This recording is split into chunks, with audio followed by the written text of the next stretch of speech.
نحمدہ و نصلی علی رسولہ کریم اما بعد۔ عزیز ساتھیو، ایک بادشاہ نے خواب دیکھا کہ اس کے سارے دانت ٹوٹ گئے ہیں اور وہ ٹوٹ کر گر گئے۔ تو اس نے صاحب تعبیر سے اس کی تعبیر پوچھی کہ اس کی تعبیر کیا ہے؟ تو اس نے کہا بادشاہ سلامت، اس خواب کی تعبیر یہ ہے کہ آپ کے سارے گھر والے آپ کے سامنے وفات پائیں گے، مر جائیں گے۔ بادشاہ کو بڑا غصہ آیا کہ یہ کیا کہہ رہا ہے کہ میرے سارے گھر والے مر جائیں گے؟ تو اس نے کہا کہ وہ گھر والے مرے نہ مرے، پہلے اس کو تو ماروں۔ تو اس نے اس کے قتل کا حکم دیا، اس کا سر قلم کروا دیا۔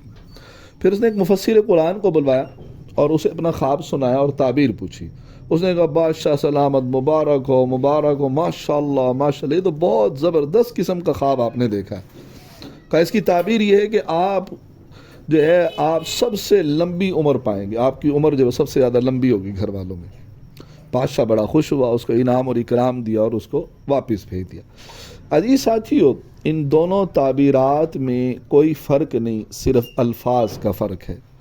ظاہر ہے کہ بادشاہ گھر والوں میں سب سے زیادہ لمبی عمر پائے گا تو ظاہر ہے کہ اس کے سامنے ہی ہر ایک فوت ہوگا، لیکن اس کا مقصد دراصل یہ ہے کہ آدمی کو الفاظ کا چناؤ ہمیشہ اچھا رکھنا چاہیے۔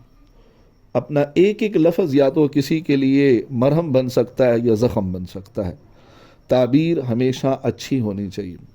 آدمی اپنی بات کرنے کے مقصد کو سامنے رکھے اور اچھے الفاظ کا چناؤ لے اور اچھے لہجے میں بات کرے تو کڑوی بات بھی میٹھی ہو جاتی ہے، لیکن اگر لہجہ اور الفاظ کڑوے ہوں، بات میٹھی کیوں نہ ہو تو کڑوی لگتی ہے۔